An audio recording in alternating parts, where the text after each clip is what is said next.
This one is called Knots in My Hair. Drip, drip, drip. Sunflower neon shadows line the strip as I dip, drip, strip, barefoot in the car, bare chest in the air. Sun, sun, sun. I am the one. I am gliding, riding auto, purple, yellow, blue, yellow. The streetlights flicker and distort my color. I am pink. I think this is it. Trap, trap, and the cheese in your little mouse. No rat. White fur, black brows, red eyes. Tired why? Tired guys asking me if I need a ride, asking if I have a guy or some pride. I have both. Neither matter. I have me. I am me. The skin ripples, hair covers my nipples as I sip on a watermelon beer. Come hell or high water in my glass. The word he uses is sass, not class. Jazz plays as I take off my dirty denim shorts. You try to run your fingers through my hair, but you get caught in the knots. Just pull hard, pull them out. Thick clumps and bald spots when I pull my hair out, but you won't tell anyone. These knots, these thoughts, they form. Torn, ragged chemical proteins tangle, wrangle my frustrations. So I run a boar bristle brush 100 times through each section of hair.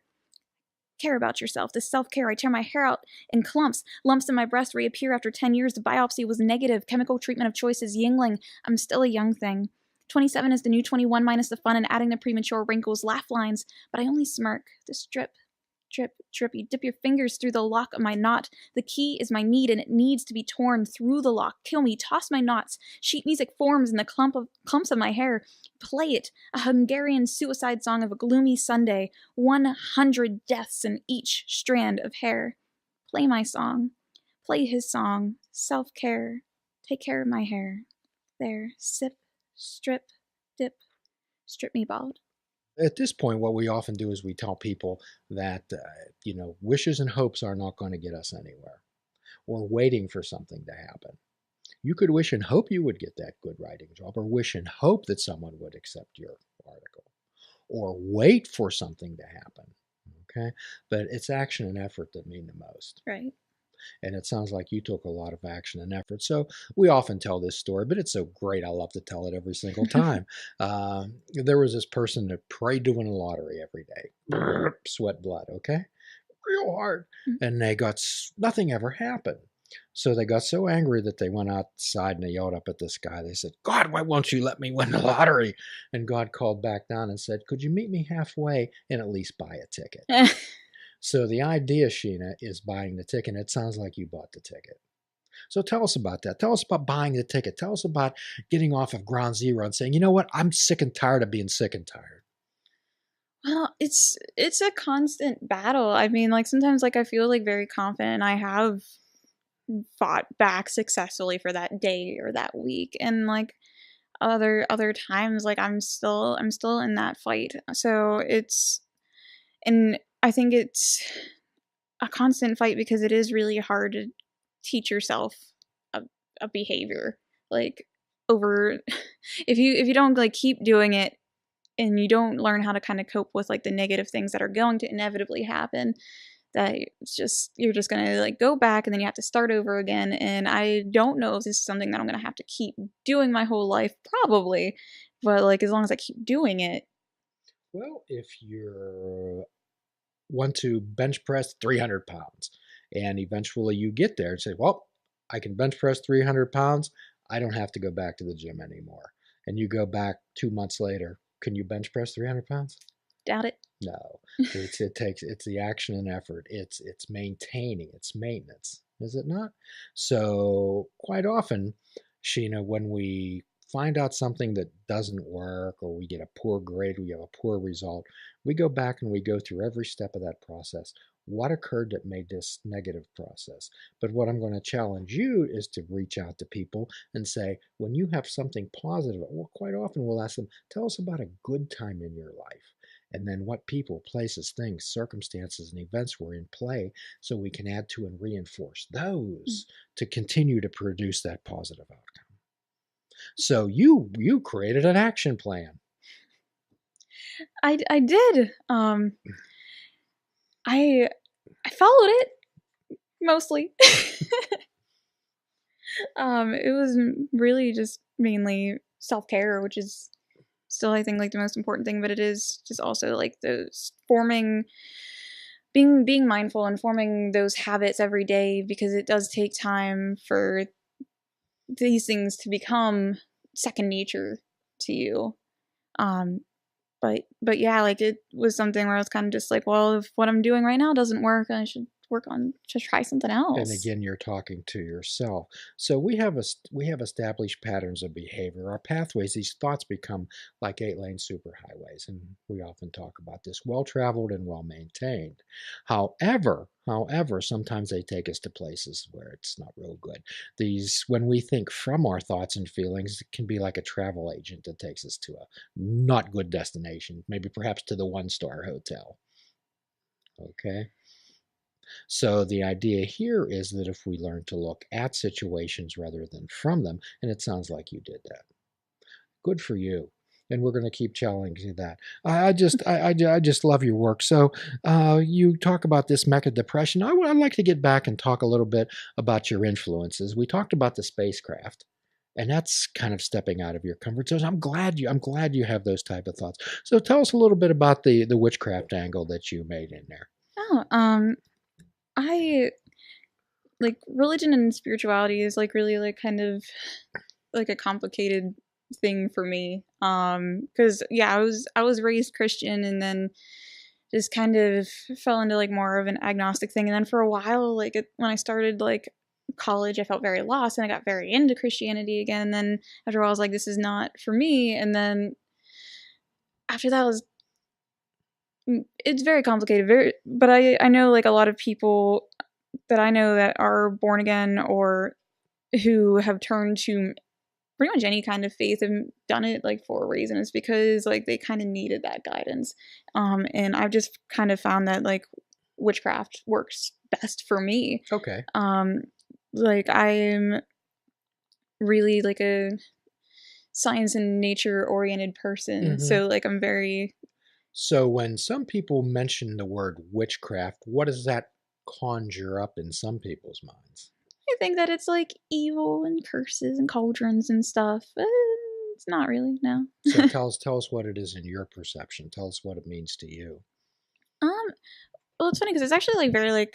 You didn't build a house of gingerbread to trap Hansel and Gretel, do you? Because I just eat the gingerbread. um, no, for me it's just more turning like regular things into kind of rituals. Like a lot of times like gardening and cooking I've kind of turned into more of like a ritualized thing, Mm-hmm. and it holds this like very special meaning to me. Or like when the full moon's out, like I'll just like light some candles and like have like a nice dinner and just Mm-hmm. like sit on like my like mantle like overlooking the window and drink some tea and look at the moon. And it's just this very like special like weird kind of bonding experience for kind me. of what you're talking about is connecting. Yes. Okay, so connecting. So all faiths, all particular type, and most people out there know that I'm a Buddhist by philosophy. I'm a Quaker by affiliation. Okay, so what we believe is there's the divine in everyone. Okay, not necessarily there's no dogma, there's no creed. Okay, so when we take that type of view, and we take that type of view for everything, Sanskrit, for example, let's say the mantras that are chanted in Sanskrit. It's not necessarily the words, it's a tonation, the energy that is produced by them, okay? Mm-hmm. So the so hum thing is, I am that. So we take the position that there's only so many elements, there's only so much, and everything's made up of the same type of energy, okay? Me, you, birds, rocks, trees, whatever, the moon, Mm-hmm. okay? So if we're all the same type of energy, aren't we all connected? Yeah. And also like going into like the mantras, like I'm a big like English nerd. I'm really into like J.L. Austin's like concept of like the performative, where like saying is action and the words are action. And I feel like things like chants or things like Wiccan and witchy spells, like those are just like words that are done with intent. And the performance of that is the most important part of it. And intent means everything. Its intention is what it is. Mm-hmm. And this is where the fishing without bait concept came about. It's not setting definitive expectations on ourselves or trying to live up to perhaps unrealistic definitive expectations of others. So quite often here we help people make magic of their own here. We help people make magic. When you think of the term abracadabra, Miss Sheena, what comes to your mind? Oh, magic. Magic's making something appear, correct? Mm-hmm. Okay, when actually it's a real word. It comes from the Bible's Jesus, Aramaic time, the Middle East. And what it translates into is what I speak, I create. Okay, what I speak, I create. So people can make their own magic, and that's basically how you got out of your depression. What you spoke, you created, is it not? Right. Isn't that like the mantras? What I speak, I create. Very true. So that's what we help people do. We help people empower themselves. And through your writing, I believe that's what you help people do too. Well, I hope so. Well, I work with teen girls through like Girls Write Pittsburgh, and it's this way for like teen girls to express themselves and their feelings through creative writing. So whenever I first started doing the workshops, like some of the girls were like very like reticent and like unsure. So like I did start sharing my stuff, and it was like with them and be like, here's an example, and just kind of like opening my like feelings to them also kind of made them feel like they could do that as well, which is really cool. But also just letting them like realize that they do have outlets is incredibly important. So you're sharing your gifts with others and encouraging them and supporting them in discovering their gifts, talents, and abilities. No one gets anywhere from positions of weakness. We could sit here and discuss your character defects and weaknesses for the next 6 months, and I'll guarantee you things will get worse. Tell us about getting into that Girls Write Pittsburgh. That was actually a time when I started saying yes a lot. But it was before I said yes too much. So like it's one of the things that's really important to me, and I don't want to give up. But I was in grad school and I was working a lot, but I wasn't doing the things that I wanted to do. And what I really wanted to do was to write, and I really wanted to work with kids. So like having that opportunity to come in my neighborhood, which is Brookline, I just by chance saw a flyer that they were looking for facilitators, and I ended up being the first workshop facilitator to sign up for the program. Was really cool, and just like from the first week I was hooked. Like it was just such a cool concept to me that they were. And what hooked you? Really the fact that like they're offering like a workshop setting to like teen girls, like for something that like I didn't get to experience until I was in college and like had to pay for it. Like I'm from Newcastle. Like we didn't really have like creative writing classes or things like that, and even like the school environment's very restrictive. This was much more of a like cool. When you talk open like thing. This, I can hear the passion in your voice. That's wonderful. That's awesome. I'm very passionate about Girls Write Pittsburgh. It's an amazing program. Say more about it. Well, it's expanded a lot in the past year. It just started in October 2016, and I joined at the end of October of 2016. So just like a little over a year old. They've just expanded. There's locations at Assemble and City of Asylum. Soon there'll be one in Allentown. I think we also are doing like quarterly workshops and kinds of things, but like really like we're mainly focused on like teen girls from like underprivileged neighborhoods and who are in situations where they couldn't afford to do like a workshop like this, and there's just opportunities that they wouldn't normally have, and just kind of just be there for them. Like it's a combination of mentorship and also like writing guidance. It's this really like lovely combo. So what you're doing is you're giving these young ladies an opportunity to be heard and to tell their story. Absolutely. So quite often when people are marginalized, they feel that their stories are not being heard. They feel that their voices are not being heard and listened to. 90% of the art of communication is listening. And a lot of these people out there, a lot of these young ladies feel that their voice is not being heard, and that eventually you get to the point where why even try? Right. Yeah, it's really, really like frustrating. No, that actually like reminds me of something that Roxane Gay, writer, said really recently. In response to Black Panther, someone was just like, "Oh, isn't it like really amazing that like there's finally like a Black story being told?" And she's like, "Oh, like we have plenty of Black heroes, but for one, there's no stories about them and no one's listening." And now that that's like happening, like it's a beautiful thing. But also like the same thing with like someone's own creations. If like no one's interested, no one expresses an interest in reading their stuff, like yeah, it makes them not want to do it anymore. Like some of writing is like a purely selfish act. You're writing for yourself, but you also want to share it with others, and you like most of the time you want to share it with others, and you want them to appreciate it and get something out of it. And if they don't, then it feels like it's worthless. So, what we talk about here is treating everyone we meet with courtesy and respect. And even though you may not particularly disagree or agree with someone, you can give them the courtesy of your attention. Mm-hmm. Absolutely. Indeed. And wouldn't that be a nicer world if everyone would listen to someone else? So, most people, when someone else is talking, they're thinking about what they're going to say back. Many people have what I would call selective deafness. Mm. So I really admire you for getting it out there, and I would suspect that you would hear some fairly heartfelt stories.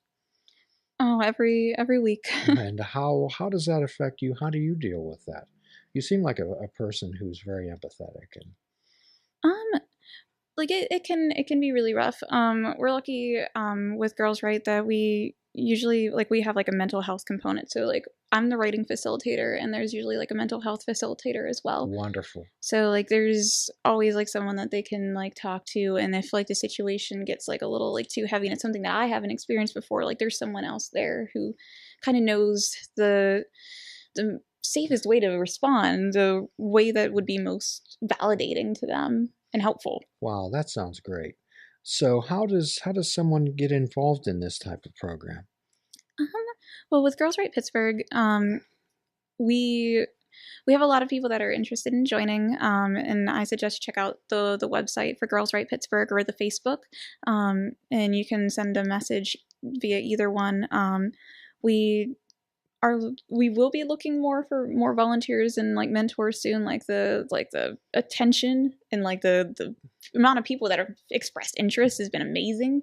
So like we're at the point where we're still trying to grow more to So kind of meet that. how could we reach out to our listeners, and perhaps there's some facilitators out there who could possibly be interested in participating in that? I like I said, I go to the Girls Write Pittsburgh website. And what is that? I believe it's just girlswritepittsburgh.com. Okay, we'll find that out. Yeah, And I'll look it up. we'll put a link to that on our page. But yeah, also like if this is something that you know a teen girl would benefit from, like send them our way. It can be like very hard when you're like working, because I can't just like go in after school and just be like, hey, come to this workshop. It's got to be like something that they hear about and then go on their own. But it's not always easy to learn about these things. Well, and that's part of the reason that we have this program, to put this information out to people who may ordinarily have not been able to access this type of information. Mm-hmm. So earlier, Sheena, what you and I talked about, the old adage that you can lead a horse to water, you can't make them drink. However, you can make them thirsty. And perhaps by participating, reading about you, reading your blog, reading some of your poetry, would make some people thirsty enough to pursue something like this. That would be wonderful. Well, that's one of the reasons that we get fascinating, intriguing, interesting people like yourself on this program, to put themselves out there to perhaps gain a wider audience. This isn't for self. This isn't all about Jim, believe me. It's about exposing people like yourself who have such a message and something to give. Yeah, and we've got the interest. We've got lots of potential mentors and people who are willing to. So like we plan on expanding more throughout the year. It's action and effort in the present that make a future possible. Okay, so what we always do is, that's why we always talk about this being I'm right here and it is right now. Okay, right. I am right here and it is right now. So what we help people do is avoid time traveling also. Okay, so it sounds like you shook your head on that. So most people have frequent flyer miles, and for those who are familiar with this program, know what's to come. However, most people have frequent flyer miles to the past and to the future, with brief layovers in the present. And this is truly when life is happening, is it not? Right. Right now. It's right here and it's right now. So, would you care to do a little time traveling exercise, Miss Sheena? Sure. Okay. So let's close our eyes and let's hold up our left arm, okay? And let's call that the past. And normally, when you're living in the past, you're living in resentment or frustration or anger, or you're living in remorse or sorrow or self pity. You're thinking about things I wish I would have done, or thinking about things I wish I would not have done, thinking about things I wish I would have said, or things I wish I would not have said. And Sheena, that past becomes a tar pit, and we bring that pain of the past right into the present with us. So let's hold up your right arm and let's call that the future. Keep your left arm up. And when we're living in the future, normally we're living in anxiety and we're living in worry. And Sheena, underlying all that is fear. We talked earlier about the importance of labeling and describing thoughts and feelings. Fear is a corroding thread that goes throughout our lives. So perhaps by working together, what we do is we turn that past into experience and wisdom. Not only to help yourself, but to help others. And that's what I see in your writing. You turn your past into experience and wisdom and able to help others. There's no poor me's. It's okay, here's what I did about it. And we turn that future, Sheena, into goals and ambitions. Goals and ambitions are accomplished by action and effort in the present. When we set definitive expectations of ourselves or try to live up to definitive unrealistic expectations of others, that we end up crashing our lives. Okay, so put your hands in the middle of your chest and open your eyes. What organ of your body are your hands near? My heart. Yes. So what we challenge people to do is to live where their hearts are. Is your heart beating in the future? Is it beating in the past? When's it beating? Right now. So could you tell everybody out there that you're right here and it's right now? I am right here. This is right now. So you're a delightful person, and we hope that perhaps we can enjoy some of your work in the future, and perhaps you'd like to come back and join us at a future date. I'd love to. Thank you for having me. Great, great, great. That's wonderful. So for those of you who watched on Facebook Live, we salute you. For those of you who are yet to enjoy this program, we wait you with joyful anticipation. Until then, as always, at the end of our podcast, we give a free prescription, Miss Sheena. Fruits, nuts, and vegetables, unplug your television and take up fishing. And for a truly mindful experience, we challenge people to fish without bait. Do a kindness for yourself, do a kindness for another. Forgive yourself, forgive another, till all are free, none are free. Namaste. Namaste. Namaste. Please check out our website at fishingwithoutbait.com, where you can listen to the show, comment on our discussions, and find out where you can subscribe to our podcast. If you're interested in flying the colors of Fishing Without Bait, click the shop icon on our website. We have clothing, mugs, cell phone cases, and so much more. Show the world that you fish without bait. This show is a member of the Sorgatron Media Podcast Network. Find out more at sorgatronmedia.com.